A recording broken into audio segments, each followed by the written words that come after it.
അപ്പോൾ ഇന്ന് നമ്മൾ ഉണ്ടാക്കാൻ പോകുന്നത് ശർക്കര വരട്ടിയാണ് കേട്ടോ. ഇതേപോലെ ക്രിസ്പി ആയിട്ട് നമുക്ക് കിട്ടും. എങ്ങനെയാണ് ഉണ്ടാക്കുക നോക്കിയാലോ.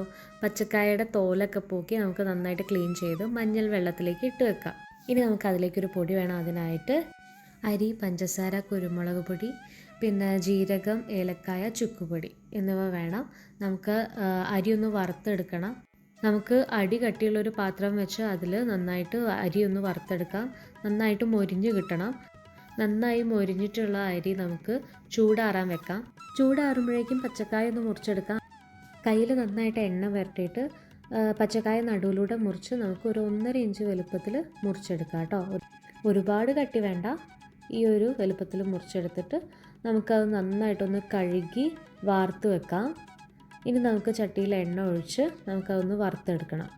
വറുത്ത് കോരിയതിന് ശേഷം നമ്മൾ ഈ ചൂടാറാൻ വെച്ച പൊടി ഉണ്ടല്ലോ, അതിലേക്ക് ഒരു ഇച്ചിരി ഉപ്പ് ഇട്ട് പൊടിച്ചെടുക്കാം. ഇനി നമുക്ക് ശർക്കരപ്പൊടി വേണം.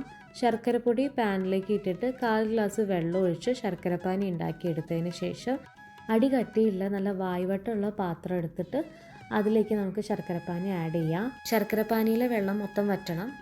നമുക്കിനി അതൊന്ന് തൊട്ട് വെക്കാം. ഒറ്റ നൂലായാൽ പോരാ, ഒരു 3-4 ഇങ്ങനെ നൂലായിട്ട് കാണുമ്പോൾ ആ ടൈമിൽ നമുക്ക് വറുത്ത് വെച്ചിരിക്കുന്ന പച്ചക്കായ അതിലേക്ക് ചേർത്ത് കൊടുക്കുക.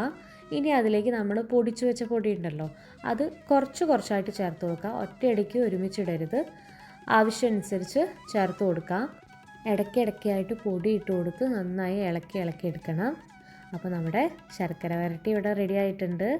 ശർക്കര ഉപ്പേരിയുടെയും വറുത്തുപ്പേരിയുടെയും ഡീറ്റെയിൽ വീഡിയോയുടെ ലിങ്ക് ഞാൻ താഴെ കൊടുക്കാം കേട്ടോ. അപ്പോൾ നാളെ കാണാം. ബൈ.